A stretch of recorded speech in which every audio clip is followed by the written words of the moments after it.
We're on. Hello. I'm Devin Sawa. I play Alex. I'm Kristen Cloak. I play Ms. Valerie Luton. Kerr Smith. I play Carter Horton. The Dick. The Dick. Chad Danella. I play Todd Wagner, which is actually something to do with an old horror guy. They all are. the names do. Yeah.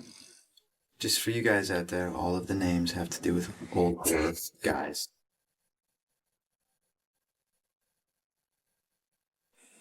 I thought the script was great because it was not your regular thriller. It was original. It was original because death was not represented by somebody running around with a knife stabbing people. It was represented by a general feeling.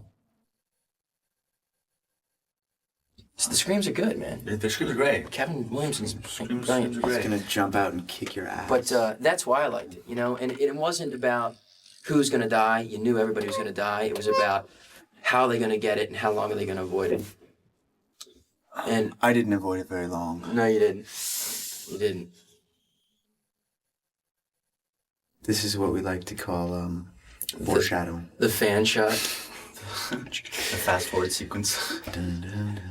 Is Valet is not an airline, is it? Yes, No. it is. Is it really? No, it's not. This is going to be a long hour now. Yeah. Kristen, put your shirt back on. I can't concentrate. Well, I've seen the movie. I was hoping to get a tan while we were watching.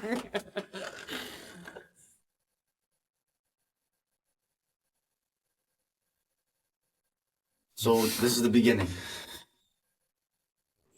This time I'm going to watch it for all like the stuff they put on the sets, like all the subliminal background stuff, the 180. And, There's actually a lot of that stuff. yeah. A lot of hidden. I thought there'd be a lot more. They. Didn't they do that with They did that with the airport too. Like moving Yeah, the there was like the stuff concession like stand up paintings. on. And on the things on the walls, there was. The only scene I noticed, Kristen, do you remember this? What? the only they skewed the set. The only scene that I noticed was yours. That's the only hallway I noticed. Any other hallway? In the bathroom? Really, In the bathroom where the tiles were it lined wasn't up. really 30 noticeable. tomorrow, and the bus leaves the high school for the airport around 5. How's my suitcase working out for you? I think it says a lot about your character that you like the Woodpecker movie so much that you have a poster of it. The what? Packer. Oh, Pecker. Pecker, is John that what Waters. it's called? Woodpecker. Woody. For luck. Where would you get a nutball idea like that? I'm still here. I think that they skewed the sets to make it seem 17 like after on the someone left. had Is died really- that everything was right in the Trip world. with your friends in Paris, 10 days in the springtime. Live it up, Alex. You got your whole life ahead of you.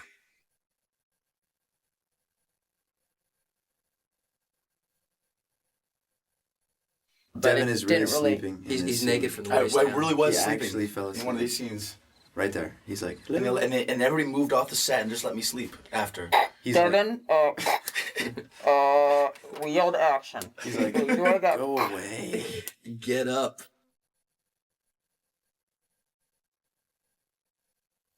The movie used to be called Flight 180, but It is no longer. It Thank isn't. God. you don't. I didn't like the title Oh, at all. really? What, Flight 180? Jim and Glenn would kill me for saying that, but And now they'll know. Flight Now 180. they'll Flight 180 know was how great. you really feel. But everybody you talk to was like, I think it's Flight an 180 was a airplane lot, movie. was a It's lot- not. was a lot catchier than Flight Final 180. Destination.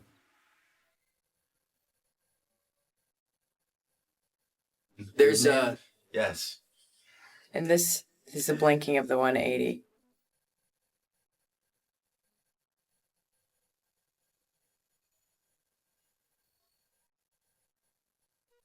Immediate loading and unloading of passengers only. No parking.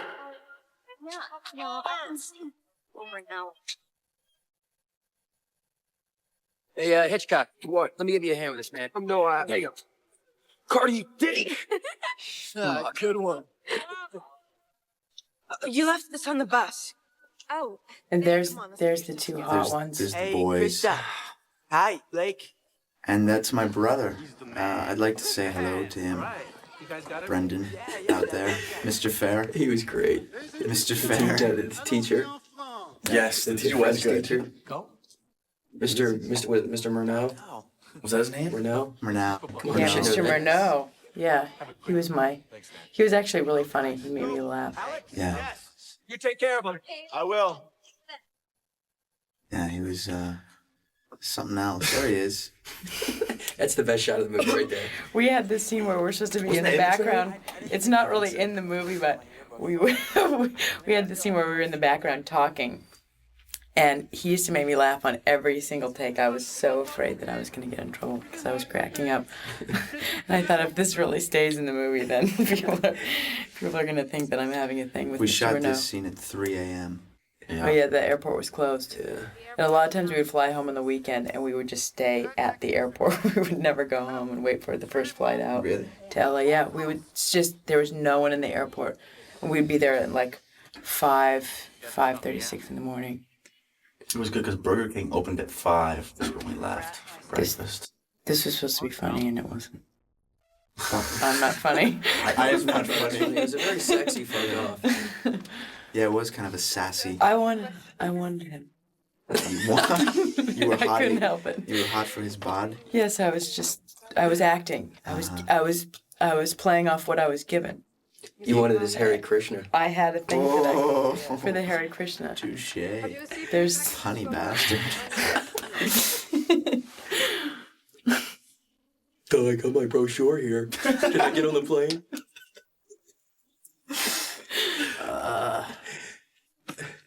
What the same day as my birthday.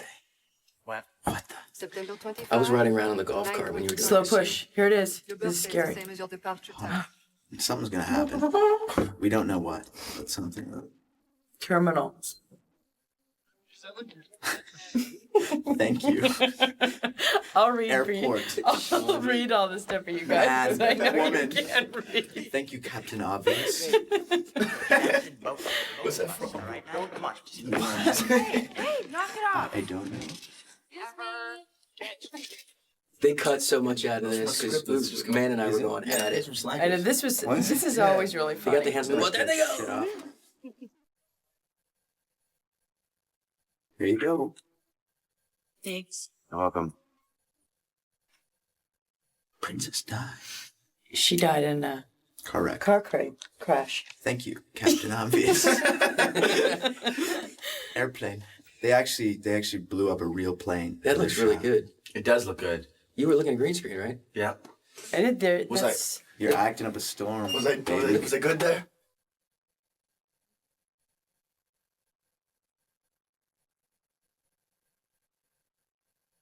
This also was supposed This to is be by far funny the and funniest. wasn't. Yeah, I thought it was funny. I thought it was funny. Let's take a shit scene. They thought it was funny, but many of the people did not. it was funny. People always laugh at this. What do you? I've seen the movie 1,000 times. Always get to laugh. Let's go talk a cable. I want to talk a wicked cable. Alex. Directly after you walks in, Krista or Blake. Do you want them to associate you with that watery sting in their eye, that reflexive gag at the back of their throat? Does that really happen? I mean, are guys really afraid that if they go to the bathroom and a girl smells it, that they won't want to be with them? That's Is that totally like contrived. that's not like a real fear? No, not at all. You didn't even pull your underwear down, man. How you going to the bathroom? A little shy, okay? I knew we were down. That was my T-shirt. Oh, this is the John Denver thing. Yeah. Which I think is probably one of the Worst songs coolest- ever. The coolest thing, though, in the movie. I really like this whole John Denver theme. I was never a big It's fan of very John Denver. fun. No, me neither. Horrible. It's a great. This will not be topical when this comes out. Tell him how the John Denver made its way in there. Yeah. Glenn heard it in the airport, right? Yeah. And he had died in an airplane. And for Okay, thanks. okay, never mind. You boys just watch the film. What did you say? Francis.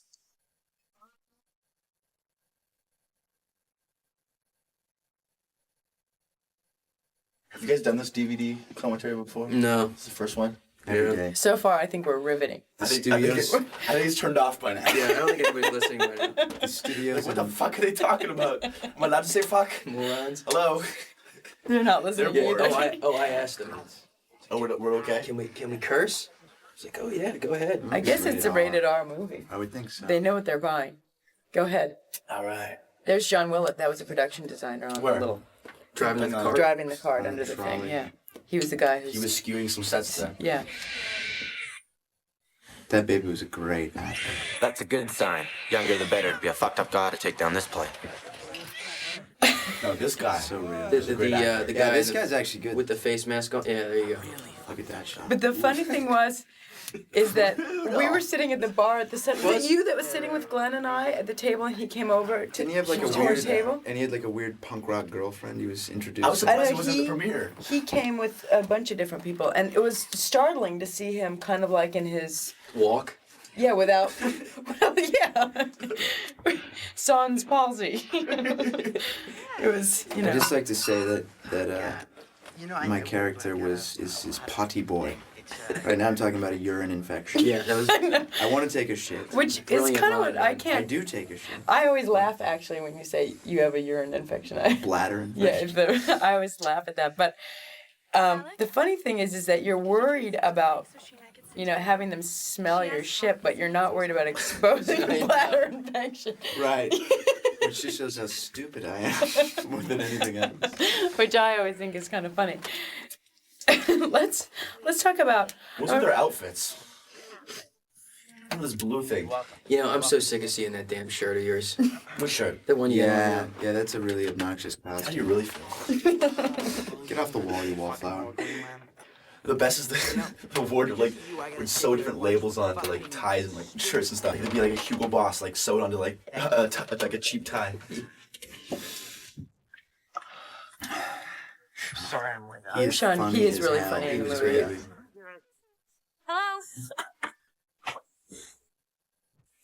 Yeah, he's It's really funny to see him go from like something like American Pie, where he's basically a Carter Horton, Right. to a dork. Yeah, he's really funny. Miss Alata, Ellie couldn't make it today. there's that hot stewardess back there. Oh, excuse me, flight attendant. Like this.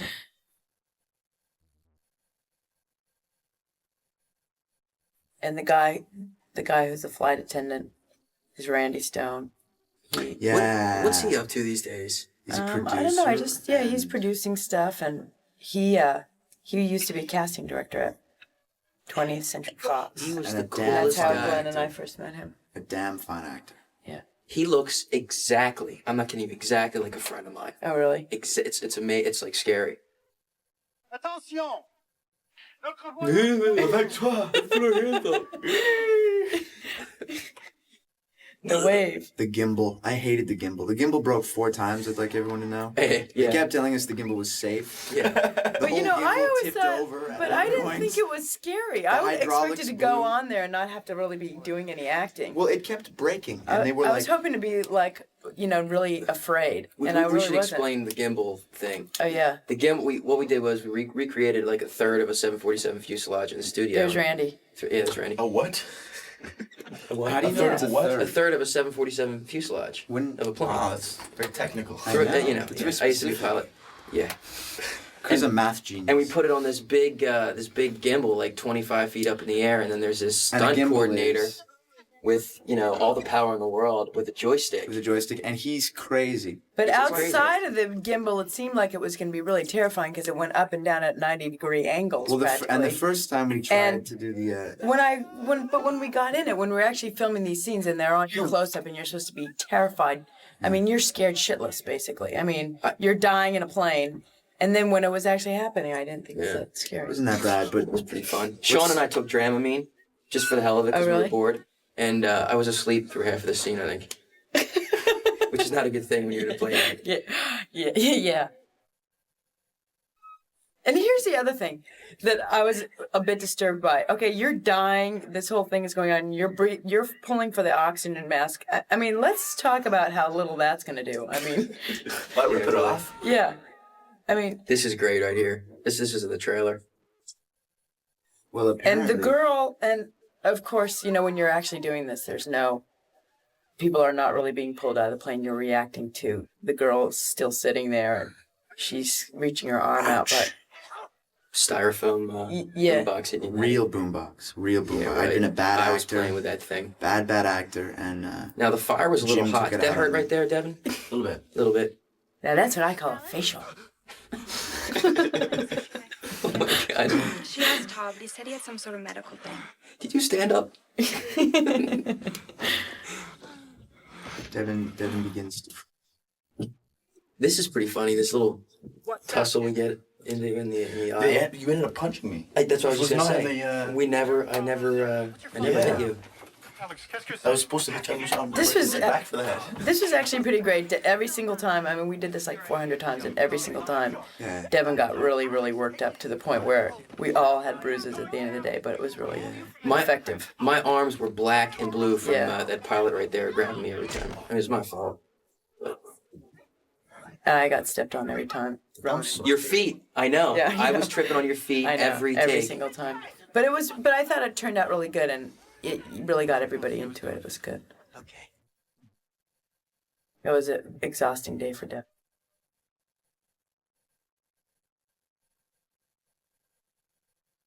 This part we filmed after. This was filmed on another totally other day, on another set. It was not filmed at the airport. Didn't we do this before? We did this. No, that scene where I walk away with the guy, it wasn't scripted.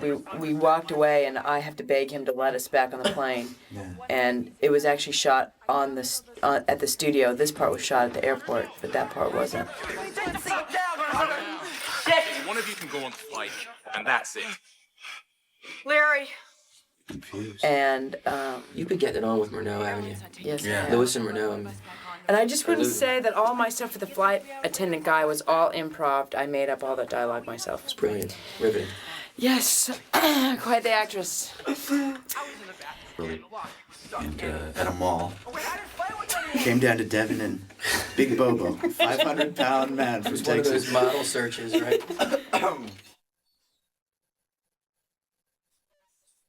Just, I called your parents, son. There's the tattoo. It's the only shot of the entire movie where you see the tattoo. But you had to put it on every day. Every day in the makeup chair. And this is actually the last time you actually see my character as somewhat of a sane person. After this, my character completely unravels, and I'm a nutball for the rest of the movie, like a total freaked out, skittish nuthead. Yeah. You can actually see me get larger through the film because I was hitting the gym. I was so jealous of Kerr's biceps. So you watch from beginning to end, I'm actually 40 pounds heavier. That's funny. That is funny because at the time you actually did say that you were working out, I'm working out in the bar. No, I remember you 12-ounce came curls. to me once and you said that you were working out, but I was. I didn't think you would remember all You this can't time tell. because I It's have freaking a feeling it was probably obvious. the last Remember time. this day? A lot of the people had never reacted to a green screen before, like a lot of the actors had never Yeah. worked with green screen before, and there was nothing there. And so everybody was reacting to the same mark on a kickstand, or whatever they're called, those little like C-stand. C-stands. All right, so we're talking about how we got this job, these jobs. Go ahead, Devin. I actually read the script on a plane, and I did too. did you really? That's ironic. It just freaked me out, and I went down and met with Glenn and Jim, and I thought they were amazing. I thought they had some great ideas. They still weren't sure whether to hire me, and so they wanted to read me. And before I was doing another movie called The Guilty, and before that movie started, it was like started shooting at like 7 a.m, and so they came into my trailer at 6:30 a.m. We read and in my trailer. And actually, it wasn't my trailer, it was Bill Pullman's trailer. I just wanted to use his because it was bigger and it made me look,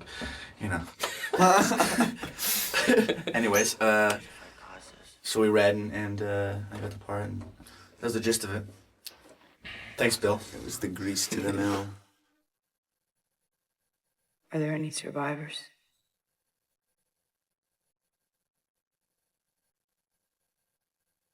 I worked with Glenn and Jim a lot. I met them doing a show called Space Above and Beyond, and Glenn and I fell in love during that show, and we got married. And since then we've worked together on a lot of stuff. We did Millennium and a couple pilots together. But since this wasn't just their movie, there were other producers involved, Craig Perry and Warren Zide, and New Line. What's going So Are there any survivors? I auditioned with a bunch of other girls, and Nassau County authorities are on. I auditioned the scene when I'm on the phone with my friend.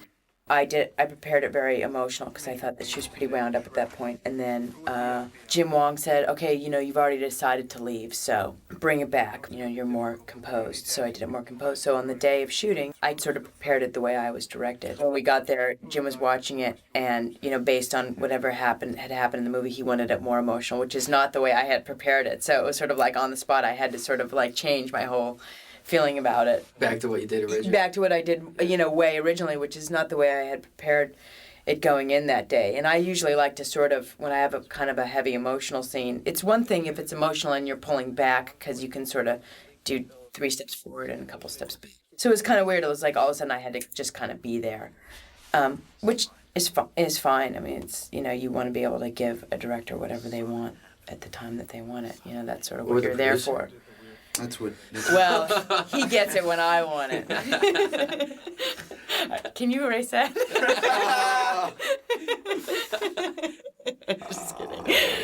I'm just kidding. We know you're married. It's okay. Please, Alex. Why don't you even get off the plane? It was kind of a fluster, actually. The whole audition. I'd come from this other meeting, and I came in. I was a bit of a basket case. I was kind of actually really underprepared. And I think John Papsidera said something about you never know what Chad's gonna do, and I started to hump a chair to demonstrate my quirky qualities as a human being. And I don't know why Jim and Glenn cast me. I'm glad they did. Yeah, exactly. I don't know, cast him. I've noticed a trend that I like to play, or I tend to play very kind of damaged individuals. Really says nothing about me. I don't. It really depends on. I would like to do stuff that makes people think and is hopefully thought provoking and entertaining, but hopefully scares people. Stuff that makes people angry, I think, is just as good as stuff that makes people happy. I went to a performing arts high school, and this woman, Jeanette Peary, who's a teacher there, really kind of inspired me. And after I got out, I started working with this man, Daniel Brooks, who was kind of a second mentor of mine and kind of assistant directing a lot of stuff he was doing around Toronto. I had an agent, and I ended up getting cast in a film called Disturbing Behavior, and I became good friends with the lead in it, and he kind of wanted a roommate at the time, and I'd always thought about it. Came down saying I was going to stay for 6 months, and nearly 2 years later, I got a few little roles, and then ended up kind of going back and forth. I read for John also, and I read the scene where we're at the funeral, and I'm drunk, and Devin's behind me, and he's, I'm saying I'm never gonna die, or I forget what the lines are. I didn't hump a couch. Yeah. I would try a chair. Does that work, really? I'm gonna try that next time. I was pretty impressed. Yeah. I was pretty confused. My story's really not that interesting. I started off in the adult film business on a soap opera, As the World Turns, and was pretty heavy into the commercials then in New York City, which I loved, man. Commercials are great, and keeps you busy. And I was doing a couple independent films in New York, and then decided to make the trip out to LA. I tried to delay it as long as possible, and I was out here for about 2 months. Moved out with my girlfriend, and ended up leaving for Wilmington. I got the job on Dawson's, and I've kind of been back and forth ever since. Kennedy Airport in New York. There are no known I found out I got the role when I was actually driving from North Carolina to L.A. at the end of last season. You drove? Yeah. Wow. I don't know why, but I did. Did you go through Texas? Yeah, it took 10. It takes like 3 days. I know, Texas is a bitch. So that's my story. I'm always crying. What's wrong with me? In real life, too. Not Yeah, just right. in the movies. Devin is constantly crying. Actually, one of the independents I did is getting released this week. It's called Hit and Runway, where I play a very flamboyant gay character. Really? It was the first gay role that I ever played, and then I got doing Jack, and so that's it. That's it for me with the gay roles. That'll be it. What attracted me to the project the most was the character of Carter, because it was just the complete antithesis of Jack McPhee on Dawson's, and I wanted to get away from that. You do that for 9 months a year, and you just want to do something different. Kerr's character was driven by testosterone. I mean, if we're going to talk about the gay thing, you don't ask a gay actor every time he plays a straight role if he's straight. So why would you do it the other way around? I've done a lot of sci-fi shows. It's kind of hard to break out of sci-fi after end up doing more and more of it because, it's a whole different genre. It's a whole different world. I think Glenn and Jim suffer from that a little bit too. As they got known doing the X-Files. So, once you sort of settle in one genre or another, like, Kerr, Here we go. I'm just kidding. And of course, Chad. What about me? No, but once you sort of get, you can sort of get caught into doing that sci-fi, and I sort of haven't helped with my foray into Final Destination, but I did anyway. I would do anything with those guys, even if it was more. So, before we can heal, before we can escape the presence of death and time, we must mourn and celebrate theirs. Typecasting? I get asked that question everywhere I go, and to be honest with you, I'm not worried about it. People are smart enough and open-minded enough to realize that it's you're just playing a character. And if I continue to do roles like Final Destination, which is totally different, I think I'll be okay. So I'm not really worried about it. I just want, I've only been doing this 5 or 6 years, so I just want to just try and do everything. I mean, theater, everything. Just every project, pick something completely different. I think Chad does a good job of that, actually. He makes some good choices. Thank you. Yeah, I tell you who else is really good at it is Ed Norton and Philip Seymour Hoffman. I mean, those guys are doing it right. Those guys are chameleons. But Montgomery Clift is my favorite actor. I think you look like Montgomery Clift. Yeah, well, I get that all the time. Yeah, he's brilliant. I know. All I owe are these people. Just live my life to the fullest. This was actually the audition scene I was just talking about. Listen, don't you ever fucking tell me what to do, all right? This always gets a big laugh when he says, "I'm never gonna die." Everyone always laughs at that. You know what? I was not expecting that at all. I know. I've seen this movie. This is funny as 100 hell, times with this a bit bunch right of different audience. They always laugh, and this This is is actually so kind of funny. funny because This is hilarious Cynthia right here. Pastor is my mother. That's my mother's name. Took my job. Are you serious? Yeah.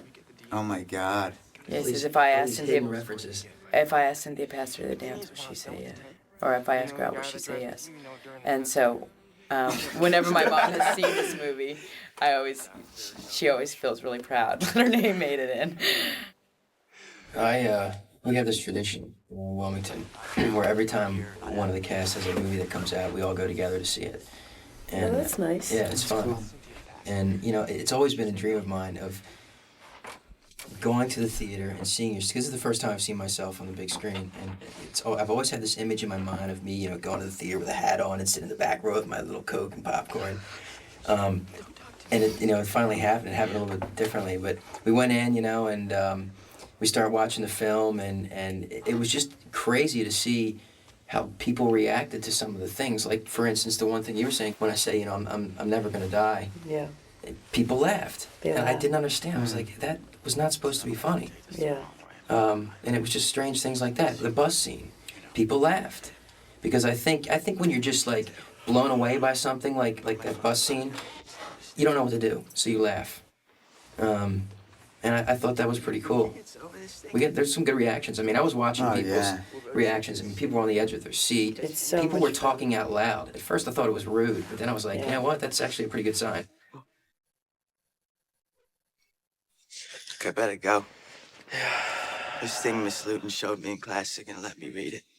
This scene, it was a thing because there was like all these people and everyone's supposed to be really sad, and of course, you know, I'm always crying in every single thing that I do. So I'm like up there sobbing my eyes out, bawling my eyes out, and you really don't see it that much. It's just kind of funny. Thank you. And the other thing that's kind of funny about the scene is this monument actually, I don't know if I'm supposed to talk about this, but it came out really funny, and it looks like just a big golden bird, and it's really kind of funny. And so you can see that they never really cut to the monument. Like they pull the thing off and then they cut away because the monument actually on the day was really funny. That death could arrive this same afternoon. This afternoon, which is so certain, and which has every hour filled in advance. They built the sets with walls that were on angles to... you can actually notice it in that scene. When you're walking down the hall, it actually looks really cool. It's coming really almost spooky. to like a point. So they did that to fuck with people's heads. To create a feeling of uneasiness. Even the tiles in the bathroom floor are not lined up correctly. Very meticulous. There was a lot of detail. There were 2 bathrooms. There was a skewed bathroom and a normal bathroom. Yeah, I'm once again doing something to do with toilets. This is the 3rd time I've been on the toilet in the movie, and the 4th time I've talked about peeing. So you get for humping a chair. In the script, his name was Todd Wagner, a.k.a. Potty Boy, which is what attracted me to the role originally. Nice crotch shot. I know, I never really noticed that. You do go to the bathroom a lot in this or movie. discuss it, or generally. Oh my god, that's so funny. I never noticed it before. Yeah. Yep. And it's really kind of foreshadowing to the Do you think whole it's typecasting for you? You think that's going to come up a lot in your career? Already. I've been reading for new movies, and everything has to do with some sort of excrement. Yeah, we should cast Chad Donnell in our next. Get Is that the poop kid? I know him. Get that poop kid. I play poop kids and albinos only. Yeah. That was a really long day. They had a back pad on me, and they had the back side of the wall where I'm in the tub where I'm flailing around, or I will be flailing around, was rubber. But whoever designed the set made the wall on the other side of my body tile, and the tapestry was real as opposed to rubber. I don't really know why they did that, but here it is. Hurt like hell. Oh yeah, that's. Yeah. Well, they cut that a lot of it. When I die.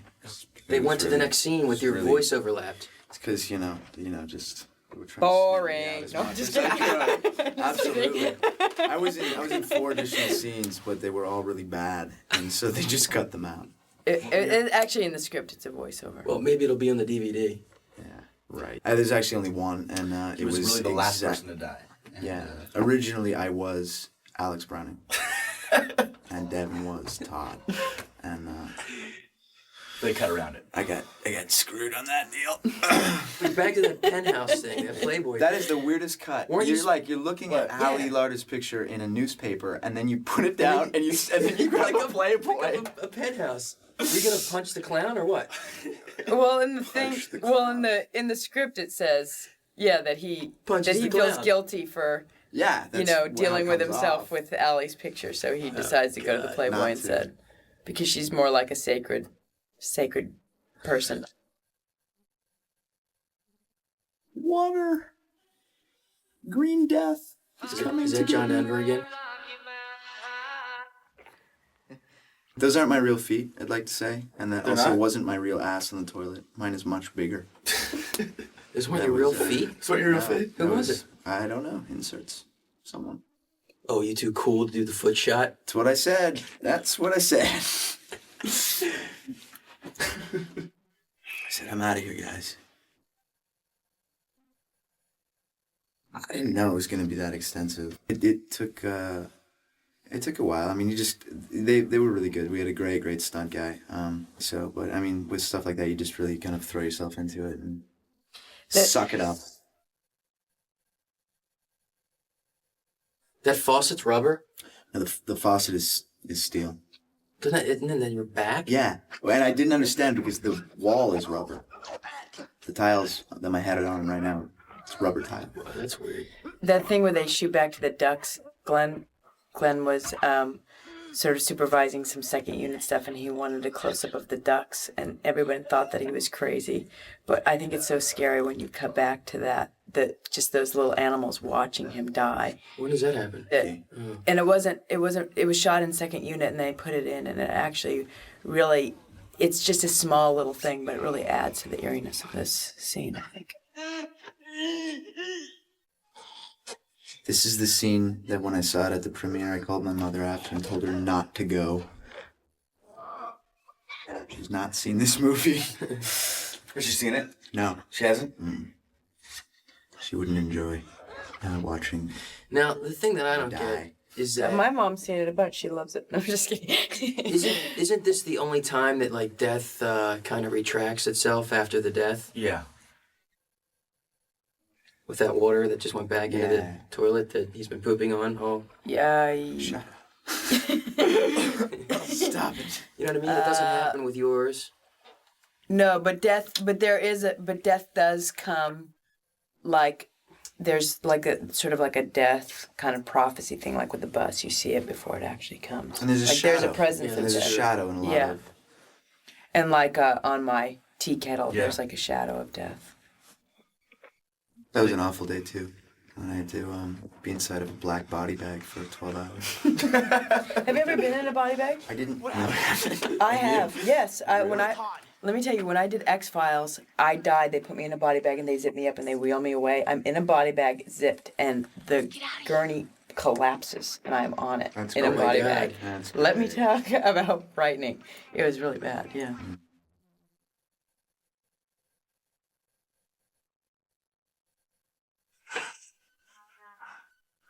Didn't you see it? What happened?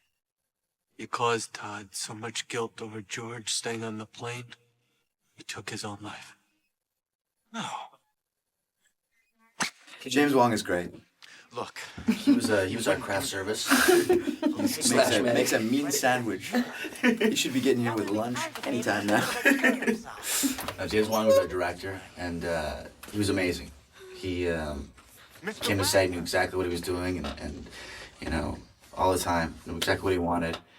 And it's rare that you get a director where you completely trust them, you know. And it was great because you'd come to set and whatever he said to do, you know, I would, you know, always trust him, and he was great to work with. I'd love to work with him again. He is the master in the editing room. Oh my God, yeah, his stuff is so beautiful and just tight and clean, and him and Glenn, for that matter, because they really do work as a team. Yeah. It's the duo. This is the Forrest Gump shot of the movie. It's a Forrest Gump shot. It's a big ass leaf. Do you remember Forrest Gump? The feather? Yeah, the little feather. Yeah. I was during looping. I went up to the editing room and just sat there for a few hours and just watched him edit. It was fun. I think I looped 80% of my lines, which I hate. Looping, it really takes away from the performance. You can't possibly duplicate what you did on set, you know, in a sound booth. Looping is something that happens in post-production when the sound is not recorded correctly, or there's some kind of problem, a car horn or something. You have to go into a sound stage and stand in front of a microphone and basically wait for the I have nightmares of those things. And you match your voice with what's going on the screen. But you've got to match the emotion and everything else or it doesn't work. It's difficult. It's torture. Yeah, it is torture. And it doesn't help that the Visionary's friend just committed suicide. Why were you there last night? There wasn't really rehearsals. There were intended rehearsals, but I guess, everybody felt like they wanted to kind of, do it on the day. And, A lot of times there's a lot of time on a movie because there's a lot of lighting time and setup time. So I like exploring the scene in rehearsal on set, you know, because you really don't know what you're going to do until you're physically standing there. right, Yeah. right. I think that's one of the reasons that TV has a tendency to be a good training ground for that, because you kind of just got to show up and know what you're going to do. Yeah. So if you're in a position where you can't rehearse, which is most of the time, then you kind of already know what you're going to do when you get there. 4 years of high school, we haven't said one word to each other. At that moment on the plane, I felt what you felt. I didn't even know where those emotions What's that were sculpture coming she from was until you making? started Springhead freaking guy. out. That thing always got a laugh, too. That's Yeah. a very Something, funny you said line. something funny, didn't you? Yeah, you're Yeah, like. he says springhead it's, guy. I'm Yeah. sorry. She says, this is how you make me feel. I'm sorry, no, but the springhead guy line. Yeah. It's very Springhead. funny. Fuck the mug guy. That's why I was there last night. The violence in this is done in good, I mean, not in good taste, but like, it's just, you know, it's not just unnecessary gore. It's a class sort of. And it deals with a subject that is relevant to everyone, because we're all on that kind of course, that pathway. And I think that's why people find it really interesting, because there is, I mean, it's about fate and having a destination, and you know, that's the one thing everyone has in common, other than a belly button. And that's one of the things that I really like about Glenn and Jim as filmmakers, is that I think that you know, a lot of the stuff that they do has a message in it. Yeah. There's, you know, they didn't just, you know, and I think that it was flattering to teens that they didn't just make, you know, everybody, all the kids in this movie are, you know, if nothing else, interesting and dimensional, and they're not just, you know, kind of dumb teenage kids. And I think that's really good. And you know, I think that the message about love and I think that they really succeeded in making that come through in the movie. And it's scary as hell. Hour and a half roller coaster ride. I think there's a lot of irresponsible filmmaking. I think that a lot of people see it and are affected by it in a much more kind of concrete way than we give credit for a lot of times. And there is entertainment, and then it's also film can also be a really powerful teaching device. I think what Kerr is doing is a really great thing, because it's bringing awareness to something that I think a lot of people for a long time have not wanted to look at on a mass scale. Hey there. Everyone always screams at that. That's my trick. I do that every time I die. Now, where the hell is he coming from? My arm gag. Is he coming from? It looks like a cave. It's coming from the bathroom. He's coming from Hell. on the set. You could see that there was like another door or like steps down or some kind of thing like that. This guy scares the hell out of me, Tony Todd. Yeah, he's great. He's really. He does all the voices for all the movie trailers, right? Look, Yeah. For a lot of them. I'm Not just ours, but I He think did it was. ours? No, he did ours. Yeah, he did the voices No, for he the did trailer. the radio ads, What? Tony Todd? which were great, yeah. Really? Crazy voice. Yeah. He was pointing at the wire. Yeah, you earn a voice like This that. was actually really funny to see you in this makeup on the Apparently, day. It I've been was- told my eyes blink, which I didn't know. Let's look for the blank. This is called how to Yeah, how they to not do- be a corpse they do 101. blink a little. Every single. But it's hard not to. I mean, you can't really do anything about No, that. I'm still in mourning because of that. Really? I'm really angry at myself. Well, you can fix it next time. Next time you die. I'm. Airplanes that we. I didn't You know, notice you blink. I don't think anybody else did. I did. A friend of mine did from Toronto. Your eyes are closed. How do you Flutter, blink? flutter, not blink. I'm worried. It's hard to do. Does that mean if It was really hot on the set that day. I came in, I had like a later call, and I watched. And it was really hot in there. When did you guys shoot this? Was this later in the production or early? This was a Mid. yeah. Midway. You. This must have been the day I was at the casino. Which one? Yeah, each day. Which day was that? Which casino? Did you really go to the casino? Oh, yeah. I was there. Oh, yeah, that's right. I Richard forgot. Brenner and Yeah, Richard Yeah, that's right. I forgot about Oh, that. man. And I won. Yeah, you did. I won big. How much you win? In Couve. $1,500. Wow. Evil. That was really gross. That really hurt. You did? Yeah. Butcher. That's what Jim said. I'm sorry. Suck it up. Suck it up. Oh, man. I'll see you soon. I started as a hand model. No joke. I was 11 years old, and my first project was a Batman commercial, which I got fired off of because I couldn't get the little figure on its mark. And just worked my way up from that to smaller TV shows. And, when I was 15, I got Casper.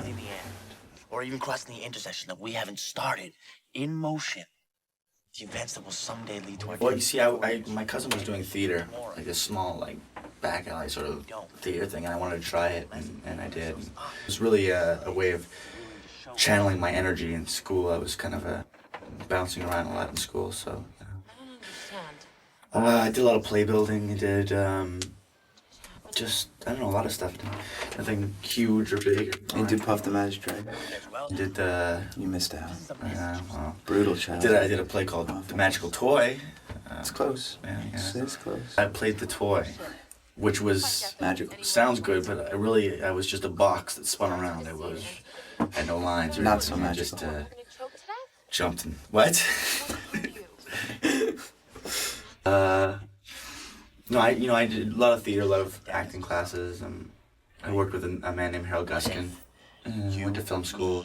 Todd, Carter, Terry, Billy, Mrs. Luton. You know, just about the smokes poison and his hand goes nuts and he kills a bunch of people. And it really doesn't teach anybody anything, but I did it because it was entertaining and it was funny, and I think some people want to go to a theater and come out laughing and not necessarily be taught a lesson, but just to get there, go to a different place for a couple hours. Pacino is definitely my top favorite. I don't know. There's so many. I've already worked with who I want to work with. Most is Kerr Smith. Yeah. Hopefully, I'll be able to do it again someday. Yeah, it's pretty funny.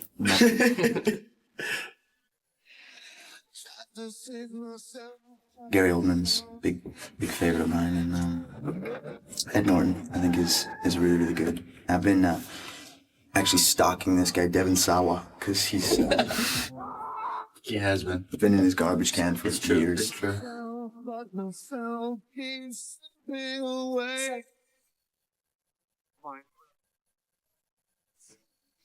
This is my big scene with Curry. Yeah. Kind of cut it down. You know what? Remember we shot this 2 different ways? Jim was like, don't flirt with her. Just do it. Yeah. And he ended up using the flirting scene. There was, but you don't come back to me to see, because there was like a lot of stuff where we had like a lot of, And through your whole life. like I was kind of more like trying to get out of the thing, and we had more like of an exchange. Yeah. But they want to get to the good stuff, I guess. They're like, get off of her. Let's move on. This is by far, I think, audience's favorite scene. I mean, I actually had people quote it to me, like, just drop dead, and they actually clap. I've had, like, several people do that to me. Oh, yeah. It's so awful. And you know what was sick? It's like people in the audience actually laugh. I know, because they don't know what else to do. Yeah, they love it. It's People very love it. It's very shocking. Remember when And we the thing shot with that? the blood, yeah. We were standing there with 2 guys Didn't with you guys have to paintbrushes. do it again? Yeah, we had to reshoot that. Because you didn't have enough blood on you. We were shot at the... No, we never did it. Yeah, we were shot that scene. We shot an insert. Of you the guys blood getting scene splashed with splattered. blood. Because You didn't? Because I got blood splashed on me. We didn't have enough blood, apparently. And and I was the only one who got a full face of it. And the guys, the blood didn't get them that much, so they had to do It theirs. was pretty funny. We had like 100 teeny boppers across the street watching us do this scene, and there's no bus or anything like that, and then there's 2 guys with buckets of fake blood and brushes, spraying it up on our faces. I mean, that was basically it. They had no idea what was going on.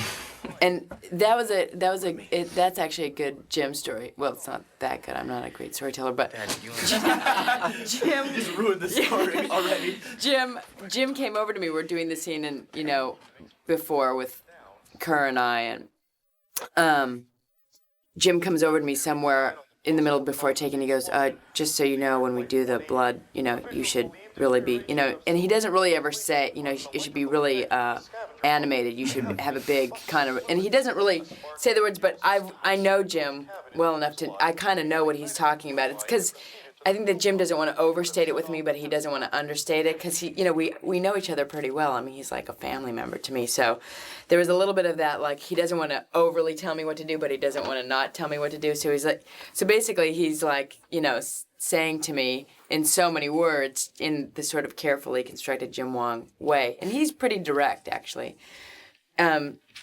Basically, we want you to have a shit hemorrhage when the blood hits you. So, You want what? What did he say? Well, he didn't say that, but he said basically, we want a really big animated response from you, because I think they count on the girls to be more freaked out than anybody. Yeah. They definitely rely on girls to give the big. Emotional. And I can't scream because my voice doesn't get that high, so I can't. I'm not a good screamer. Whenever there's scream stuff, I can't ever do that. So. Yeah, and here's the scene on the telephone I was telling you This is about. awful. This death is Great. You did a great job with the scene. Yeah. Really? This is Yeah, you did. difficult stuff to do. Everything reminds me of that day. So here's that, and Right. me working with my hands a lot. Hand acting. Hand acting. Hello, hand. You were a hand model too, weren't you? Yes. Well, it's like one of those things where, like, when you're, I like it when scenes are played wide like this, so you have you can show your tension from every part of your body. Just look. They're coming to get me, Ma. There he is. Everyone outside the always window. laughs at this, actually, because they think it's really funny that I'm so terrified of him. It is And kind of. the name Laura is a friend. She's actually a friend of mine, Laura, and we've used her name in a couple things. I played Laura Means on Millennium, and so Glenn always puts her name and stuff. Hi, this is Valerie Luton. I need Agent And the Shrek. stuff of me at the window going in and out was shot on a totally different day, than any of the other stuff. Just not really that interesting, but. What are you looking for there, tough guy? I'm just, Checking the airing air, the and the tires. tires. Sure you are. These guys are great. Yeah, these guys are funny. He really threw me into that car that day. I was just, I know, it really looks like it. He threw me in. I know, it He really looks like it. he reminds me of a pedophile in this movie. With all that stuff with Allie when he's like staring at her. Yeah, like all this stuff Yeah, when I'm this- looking this out is of the like- window. He's I a couldn't stop scary laughing man. there. I was like laughing. He's like, he actually grabbed me and threw me into the car. Put on your seatbelt.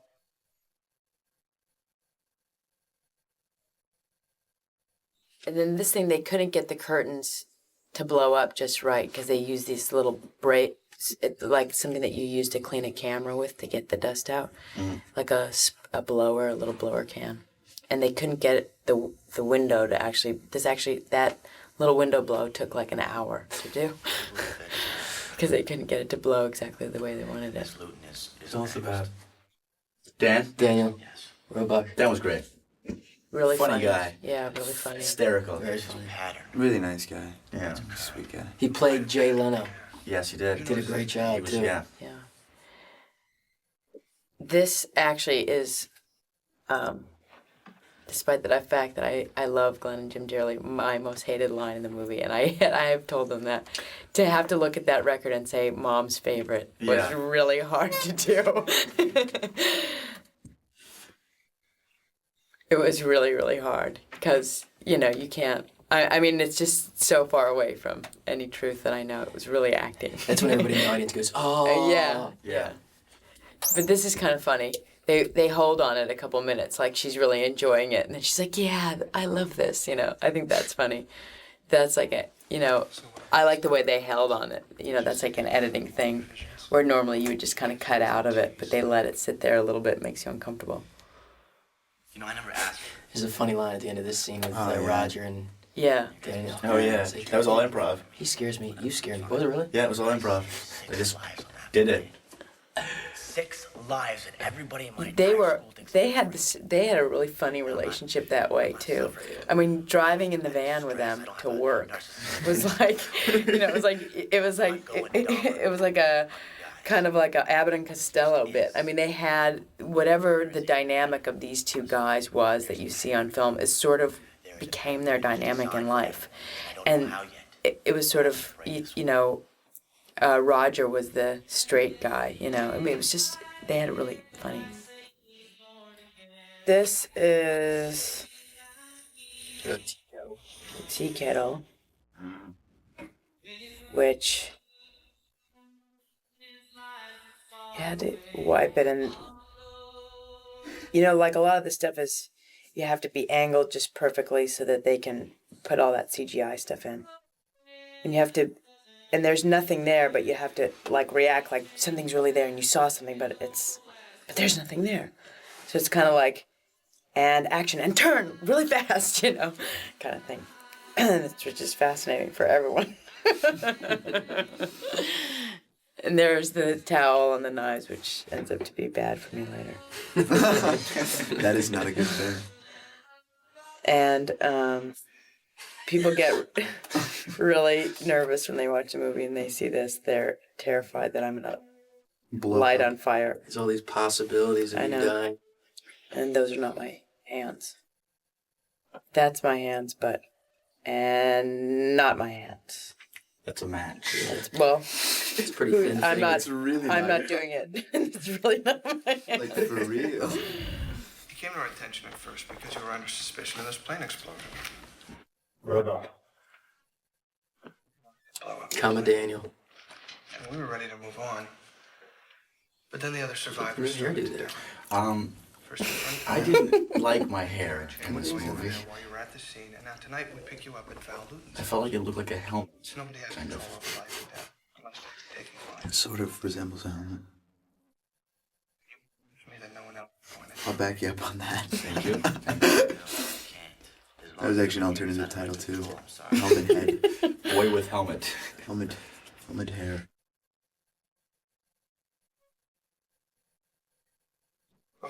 Roger's hanging out in the back. He's funny. He doesn't talk much. He's great in this. He's so weird. This is the little part, the improv right here. Yeah, It's so bizarre in this movie. This wasn't right from here. It's all improv. It gives me the creeps. What are we gonna do? We got nothing to hold him on. No, that's not what I'm talking about. There are a couple of moments You know what? there. You scare me. That's the part that kills me when he takes that big gulp like that. He goes.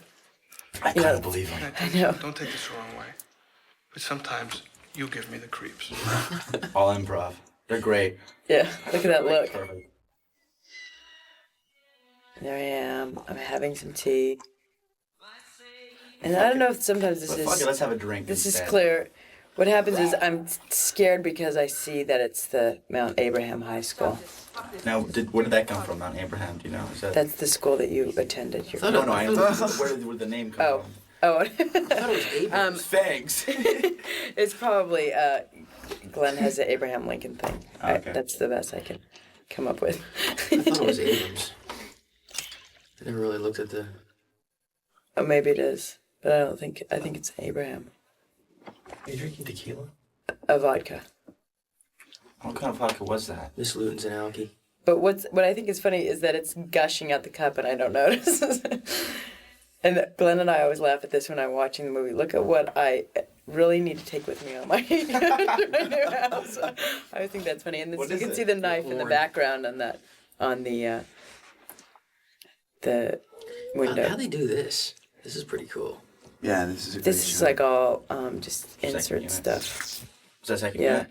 Now here, always can notice, but I have a prosthetic neck on there. And I don't know if you can notice. Right now or no? No, now I don't. But in that last scene, that last cut, you can see when I turn my head, there's a prosthetic neck. And then this was shot backwards, where I actually go into the computer and pull the shard, and the shard comes out, and they shot it backwards. You did that backwards? Yeah, where the shard is in my neck, and I'm and I'm close to the computer, and then when they yell action, I actually pull back so that the shard comes out, and then they reverse it and shoot it, and actually shut, and then actually play it the other way. Oh my so it looks God. like the shard is going into me, but it's actually coming out of me. It must have been hard. Yeah, and this was blood is all corn syrup. It's like a corn, so it's real sticky.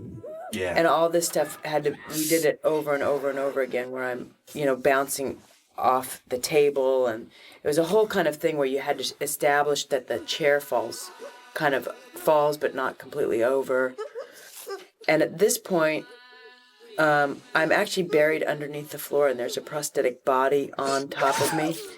So the knife falls into the prosthetic body.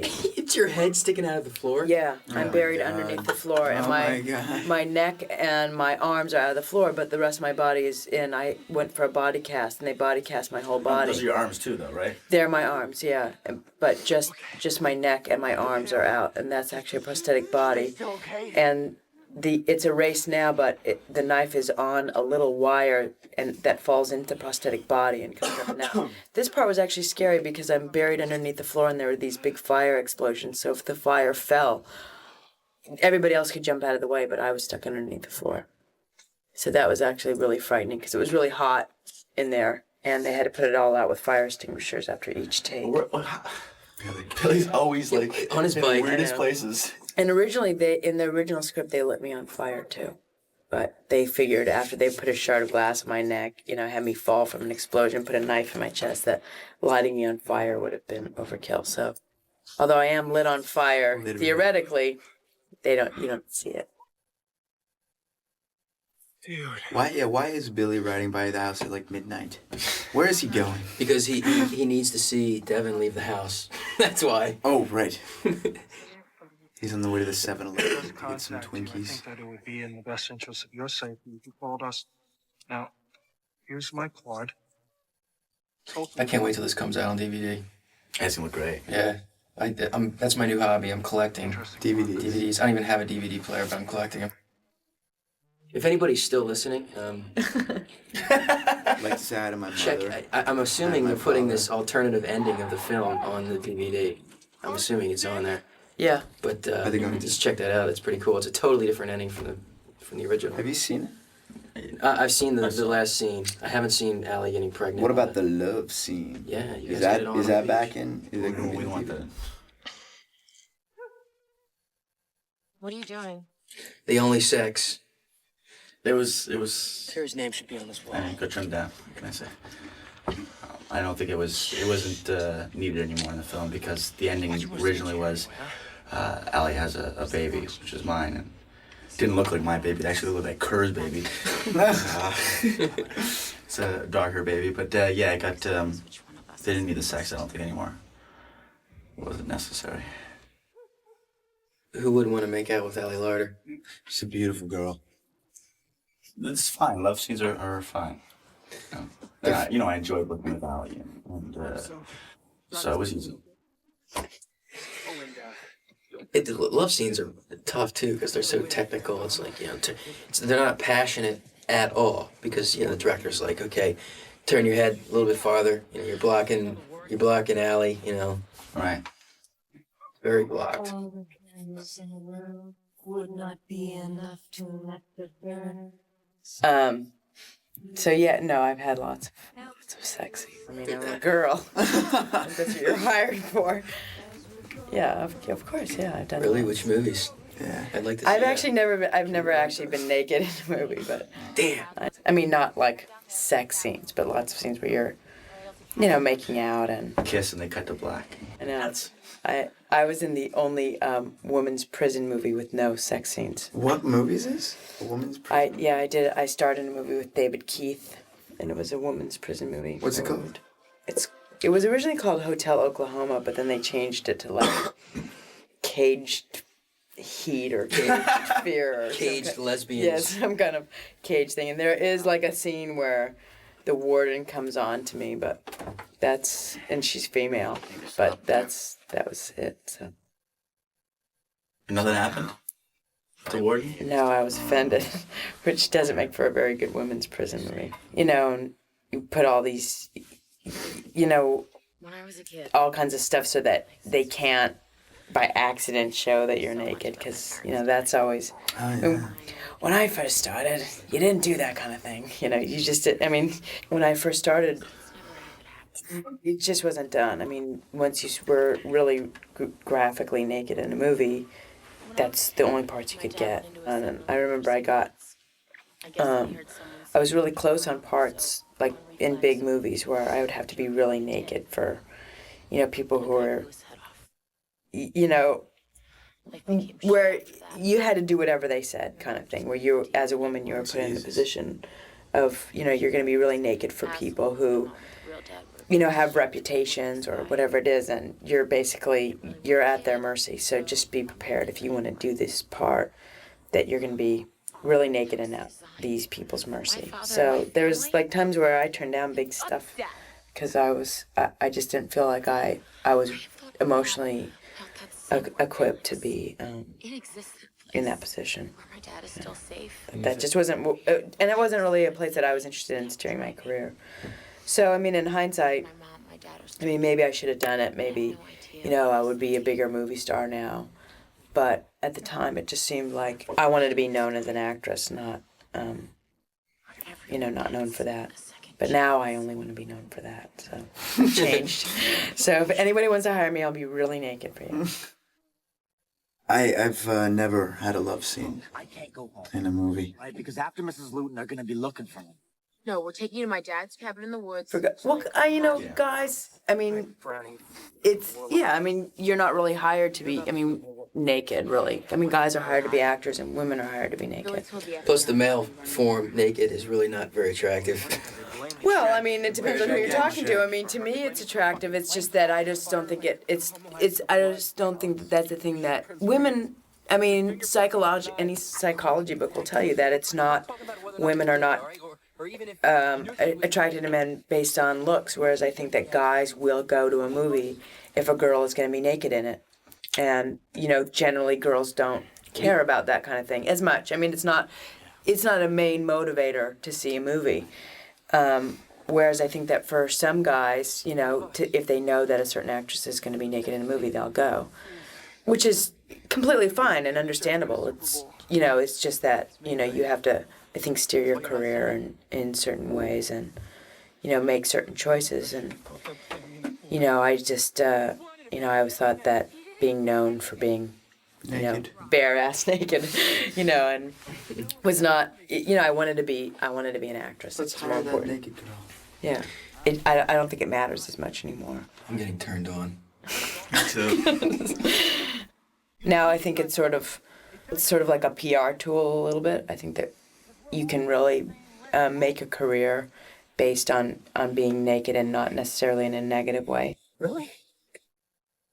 Just the least favorite part of the job, just doing the whole press thing, press days and the table things. And I'm not a big fan of it either, but unfortunately it's part of the job, especially with the TV series. It's just, I mean, every week. They get pretty personal sometimes. I mean, there's been reporters that have come into the room and I don't know how, but found out who I'm dating or want to discuss something like that, or you know, just tons of stuff. There was a reporter that came in and said congratulations for getting Star Wars, and it's just like, you know, and I haven't got it, and they're not even, you know, I'm not even, who knows what about that, but it's just, you know, they dig deep. They definitely dig deep. If they get personal, I just, you know, politely ask them to please switch gears. I haven't had to do press really for anything. I've never really led anything, so I haven't been put in the position of these two guys to have to actually go and promote something. So, well, the fans are the reason that we're here. I mean, you know, it's fun to hear what they think of, you know, the project and what they thought of the film, and you know, I listen to them. I do. Well, I had one actually. It was a gift from a girl, and it was a box. And I opened the box, and it was the largest brassiere you'd ever seen. And I guess she cut a lock of her hair off as well. and put it in the box. But the hair, I guess, escaped wherever it was, and it was all covered. The brassiere was covered in this really thick red hair, and so it was interesting. That's bizarre. Yeah. Yeah. I get. You can imagine some of the letters that I get dealing with the gay storyline. I get a lot of letters from people that are going through similar situations as Jack McPhee on Dawson's Creek, and I think it was then when I realized that there's a tremendous responsibility that comes along with playing a role like that. I mean, you're telling the story of a kid coming to terms with sexuality on national television. It's really the first time it's ever been done correctly to a teenage demographic. Some of the kids, some of the letters that I read when they saw the 2 episodes last season when Jack comes out of the closet to his family, they turned the TV off, walked into the next room, and told their parents that they were gay. That scares the hell out of me. And to be honest, I don't know how I feel about it. Is it a responsibility that I want? Absolutely not. I get letters from people who ask for advice, people that are still in the closet. What do I do? I guess they just use me as an outlet. I'm not a counselor. I'm an actor. I take words off a page and make it a story. You just crushed a lot of hearts. Sorry, but I have no idea. But it's nice. I mean, you realize the power of the media, and I would like to think that we're doing a good thing with that story. And the media is very powerful, and I do it to entertain people too, to make people feel, to make myself feel. I don't really want to be a role model. My last 3 movies before this one were all about drugs, and I don't like to think them. We were doing this shot, and I don't know which way to run. I know, man. That It came was so damn quick. That was bad. They're like, oh, it's gonna be 5 seconds, or it's gonna be like 10 seconds. It came in like 2 seconds. This train, and we weren't, This shot. This is a mirror right here, which was a very clever idea that James and Glenn came up with this mirror here. The reason it looks so close to us is because we're actually not on the road; we're beside the road, and the mirror is in a position that it looks like the train is coming right at us, and we were supposed to get out of the way in time and let the train go through the mirror, but it just came so quickly. We just ended up going through the mirror, and we were inches away. Shattered in glass, and we were standing about 3 feet from the train. Yeah. Jesus. And they actually used that in the trailer. In the trailer, it's actually you see me leaving your side. That's right. Yeah. That's the actual, very gruesome scene. Oh, I can hear the Yeah. sound. I think Sean did a good. I think this was a good scene for him too. I love that the head's cut off diagonally and not at the neck. Yeah. It's sick. Very sick. Yeah. That was a man with a green sock. His stunt double with his bag over his head. And they buried Sean in the ground. I knew it would rip. That's how I saved him. Just like the plane. Just like it exploded. I saw it. The police are coming. Look at all the pee on my pants. I peed myself. Yeah, it takes a little while for the audience to notice I know, that. most people don't. The first time I went down in Wilmington with some of my friends from Dawson's, and we were watching it, and there was this guy sitting right in front of me, and he didn't know I was behind him. And in this scene, he stood up, and he goes, "Holy shit, the guy peed his pants!" That was actually your choice, wasn't it? Wasn't that your idea too? Well, it was originally in the script, and they took it out, and I was like, "Come on, man, let's do it. It'd be funny." It is fun. It's really good. fun, And it's really good, and it's subtle. But the thing that I like about it is that it's something that would really happen, and you pull it off really well. Because it's like, and it adds a certain layer of dimension to your character. Right, because he thinks he's this badass, and underneath he's just as scared as the rest of us. And and it's an interesting. And it's done visually, but it really adds a lot of texture to that character. I think it's good. And I had to wear the rubber long johns for 2 weeks straight. Oh, really? Wasn't that was the most brutal part of the entire movie? Those 2 weeks up in Squamish. Yeah. Oh yeah. I mean, that says it right there, Squamish. It's like You the guys middle drove of home nowhere. every day too. Right? Yeah. Oh, that's right. You stayed I across stayed the up street. there. Yeah. Yeah, that was by my lonesome. brutal. Myself. Driving home after 12 hours of work at 6 in the morning to go to bed is horrible. What is it? Oh, this is funny. It's a great scene. Tetanus. I didn't see that one coming.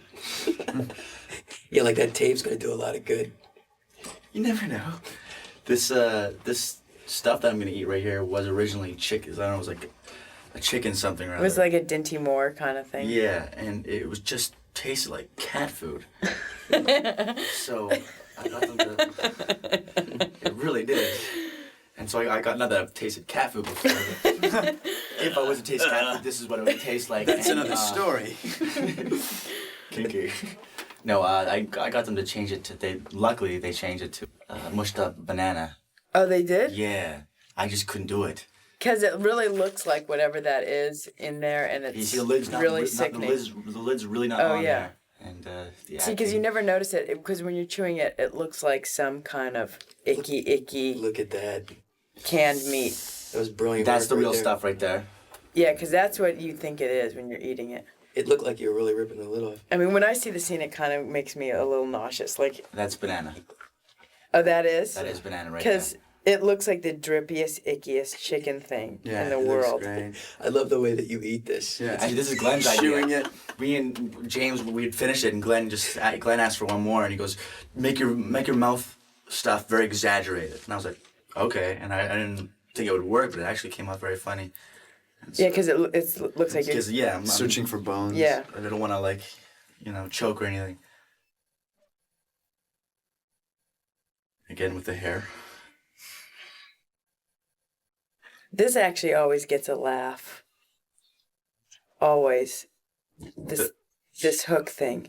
When you call death a fuck, everyone always laughs at that.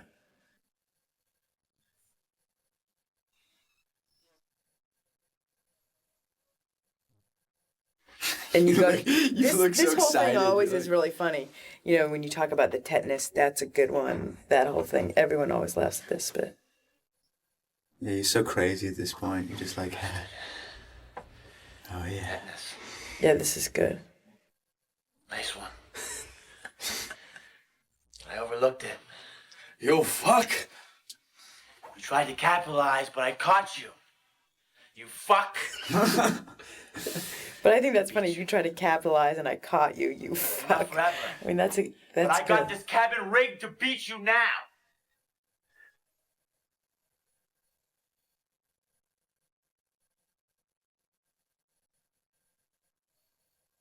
Did you reshoot all this right here? No, this is the original.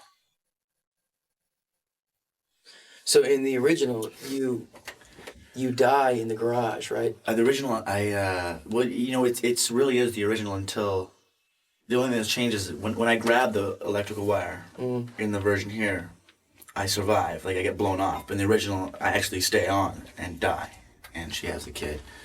Was she in the original? She's already taken a pregnancy test. She knows.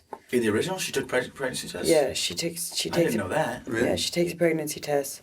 She finds out she's pregnant. Right here? So she already knows. She's already taken it. After she's called you, and you won't take her phone calls originally.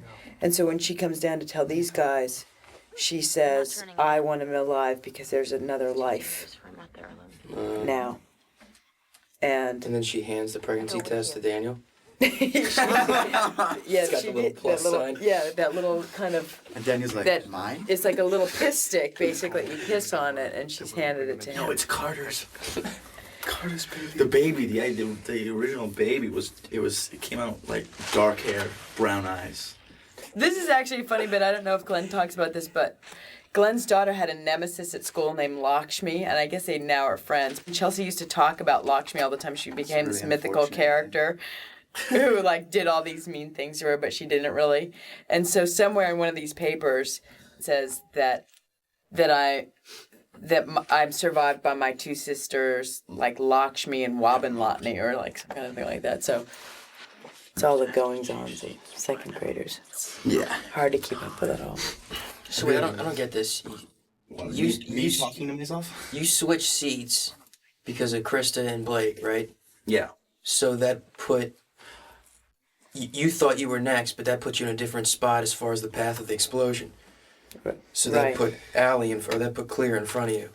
I mean, but then he says I never switch seats, so Allie would I'm be. still But you did switch seats. No, didn't see, you? because I You in switched the seats in a fantasy. dream? When I wake up, they're asking me to switch seats. So I really would have switched seats. So he sits down and the thing falls off, and he doesn't really change Yeah. seats because he leaves the plane. You don't understand? Oh no, I'm fine. Yeah. What are you busting on me? It is a little confusing. Count with me now, Kirk. I never really sat down and worked out the path of the explosion. Yeah, no, but it is because in the dream sequence is when you switch, and then Yes. That's you right. when Okay. you don't. All right. My apologies. That's okay. It's all right, man. Go watch the movie. Just sit down. I actually got complimented on my canoe paddling. Yeah. I did. The canoe thing. They is said I pretty looked very good at paddling the canoe. I was like, You wow, are. thank you. Who said that? A bunch of people said it. You look like It was Dawson very there, convincing. Yeah. Really? out in the boat. Well, now maybe you could do like the Daniel Boone story. Looking for a paddling canoe movie.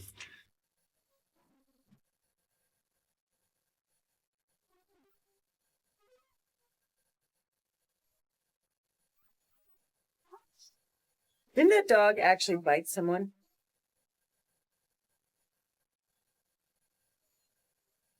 The dog actually bit it in the original one. What? They wanted the. Didn't they Oh want- yeah, the dog was gonna die. Get But I fried. think in that scene with you and Allie, didn't the dog bite someone in that garage scene? Here comes Hiawatha. I don't recall. What am I just here?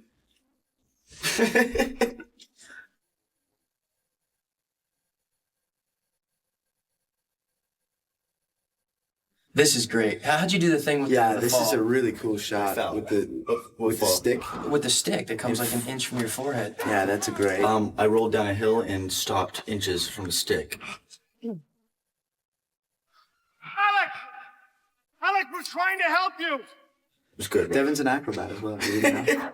He was in Circus du Soleil. No, they what we did was they Cirque did du Soleil? they did the That's what fall I said. and You the said actual Circus du Soleil.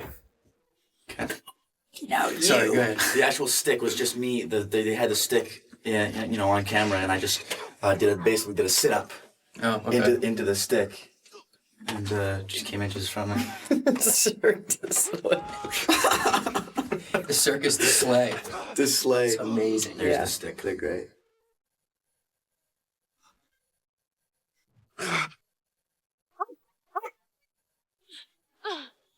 That's all blue screen. Yeah. He's making it up. He doesn't know what it is. That was green screen. Green screen, blue screen. They can use either one. Real electricity. Color though. straight there, buddy. They use blue screen. You did? Yeah, they can use blue screen. They use blue screen all the time. Depending on whether there's a lot of green in the scene or something. I don't know. I got you.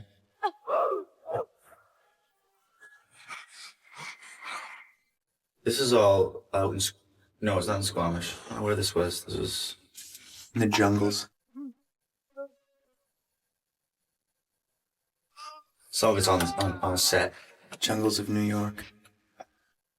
I love how you're drowning hearing about it. Yeah, You this need is your water. great. This was Lupe Vessi.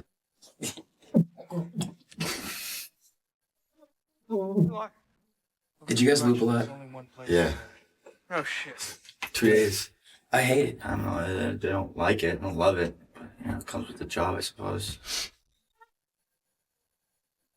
What's with the boards on our house? I don't know. She Yeah, lives in the that's kinda ghetto. odd. Claire's a freak. She really is. She really is. Good looking freak, though. But a freak nonetheless. That twig's holding my hand down. That's on the set. There's also a climber on top of a sculptor. She's a cousin of Spider-Man.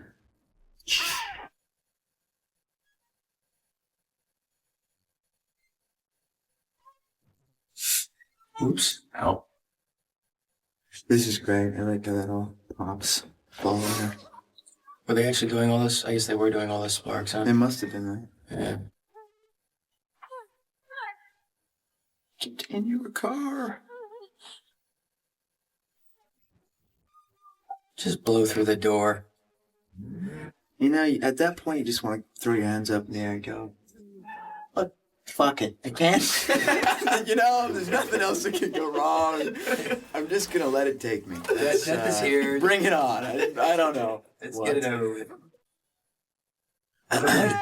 Enter the superhero.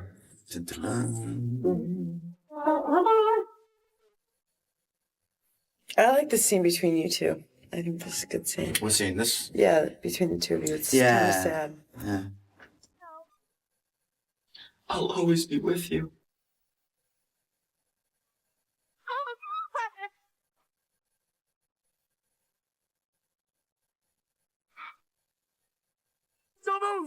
And now we turn to Fat Devin because this was shot 6 months later.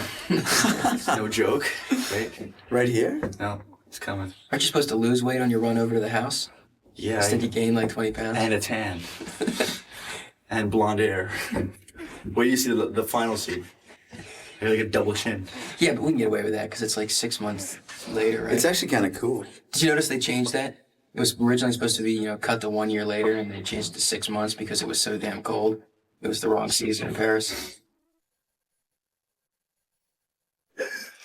No, the car's gonna explode. Big cars get trashed. There's Fatty. Know what to do.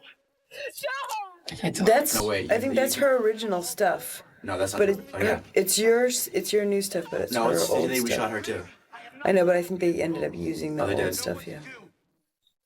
I think I don't that's think her so. old close They up. shot it from the wrong angle. They shot it over my Well, over my that left close up shoulder. was her old close up because I remember that from her. I think I'm pretty sure. So this is where I originally die. They tell me not to do it, and I grab the electrical cord, and my face just blows up. But instead, I can't believe you did that, Devin. I'm so impressed with right? To show the change from your skinny neurotic self. Right, I actually put on the weight for the Paris scene. Now, was that your choice? Or Yeah, did- it was my choice. I was going for the Academy Award. They wanted to push you away from that, though, right? They weren't into it. They No. were like, don't gain the weight, but as an actor, you need to make decisions every once in a while. It's you. It's you. It's for the craft, baby. It's for the craft. I ate a lot of peanut butter jelly and jelly sandwiches for a few months just to gain that weight. That's what I heard De Niro did, too. Yeah, he actually asked. He phoned me. I told him just eat peanut butter, and he did. This is It really worked for him. This is such a cool I like segue this, to yeah. the new ending. Remember we were busting Jim's balls about this fade to white idea? Yeah. Remember that? I go, Jim, I have a great idea. Because I heard what his idea was, and I came up to him and go, Jim, I have a great idea. Go from white and go down a hallway like it's heaven or something. He wasn't amused, though. There's the hot stewardess, flight attendant. This is really cool because actually Ali's hair is different too. Yeah. I can't believe it. I just can't believe we got on a plane again. You know what I'm saying? There's the 180 on the sign there. Miro 81. Miro 81. So this is it's such a cool shot. This is actually shot on It's Vancouver such Island. a great shot right here. Victoria, Vancouver Island. It was freezing. It was. We actually had to eat ice cubes before every take because we were blowing steam out of our mouth because it was so cold. I was doing everything I could not to shiver. It's brutal. I actually took it like a man. Now, are you guys actually old enough to be drinking in Paris? That's what I always I don't wanna know. It's a good question. We had fake IDs. Oh, okay. It is 6 months later, Kristen. Yeah, I guess we're not old enough to drink there, huh? So- it is 21. 6 months. So how old were they in high school? They were just 20? 6 months. Come on. They were 20 in high school. Yeah. I don't know. I mean, sometimes it just feels like the two of you are the only ones who can really. You look cold. I was cold. Always the cocky one. I didn't play it cocky though in this retake. You're like, because I figured, if I'm going to Paris with these guys, we've got to be somewhat friends. Right. But just bust Carter each was other's actually balls. he was a nice guy. Turned into a nice guy at the end. Chance that I won't ever win. You're out in the town alone. Go to Paris. What the hell?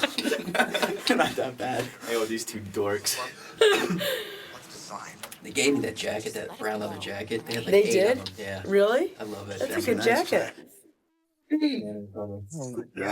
Just listen. Now, the path of the explosion determine the order of our deaths, right? When I enter She looks so different as a blonde, doesn't she? Yeah, She's great as a blonde. She does. Well, she's naturally blonde, right? Yeah. right, and then it was Oh, just really? like, Mm-hmm. Oh, yeah, she was blonde when it in started. my case, no one intervened, right? I was thrown from that power line by the explosion. They didn't use that whole improv about the Disney, Euro Disney, did they? Didn't use any of it. That's sad. I really liked that scene. Yeah, that was just brilliance on her part, let me tell you. Pathetic. Maybe that was the design all along. What did she say? What did she want to see? She wanted to go to, I don't know, some like museum, and I'm like, let's go to Euro Disney. They have different rides or something stupid like that. Me, It you. was pretty boring. For all I know, it could circle back and get us all again. But I am the safest fucker in the world because you're still next. Uh-oh.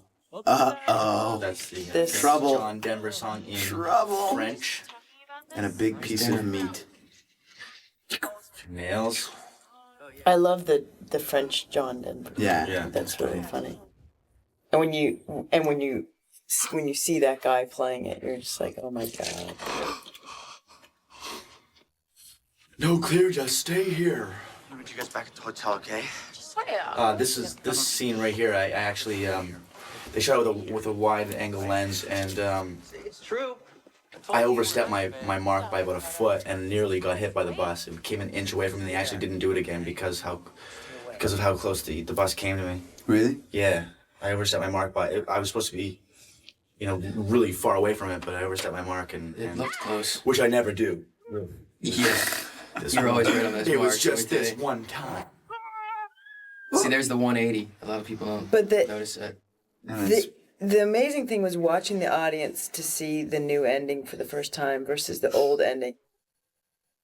When this happens, the audience leaves and they're just like on a rush. Oh, it's you know? great. It's such a Yeah. fun ending. It's so fun. And there, ladies and gentlemen, is Final Destination. Final Destination. This has been Final Destination. This is Chad Danella signing off. Goodbye. Thank you for seeing the movie and buying the DVD. Or just, whatever. Yeah, this is Devin Sal signing off. Goodbye. This is Kerr, and get off your butt and go to bed. Thank you for sitting through this. This is Kristen. Bye.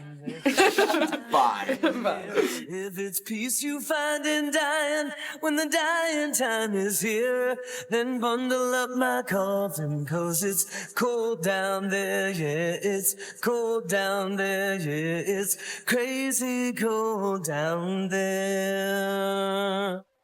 And when I die, and when I'm gone, there'll be one child born, the world to carry on, to carry on.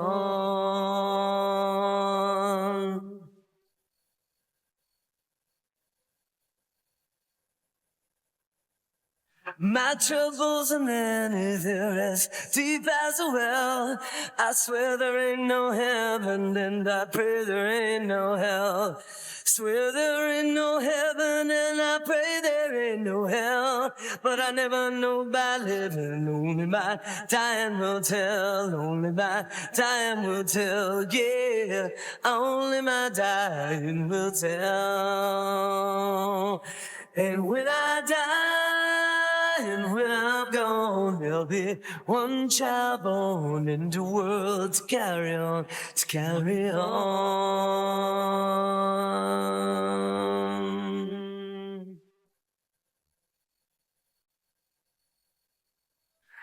Don't wanna go by the devil, don't wanna go by demon, don't wanna go by Satan, don't wanna die on easy, don't wanna go by the devil, don't wanna go by demon, don't wanna go by Satan, don't wanna die on easy. And when I die, and when I'm gone, there'll be one child born in the world to carry on, to carry on.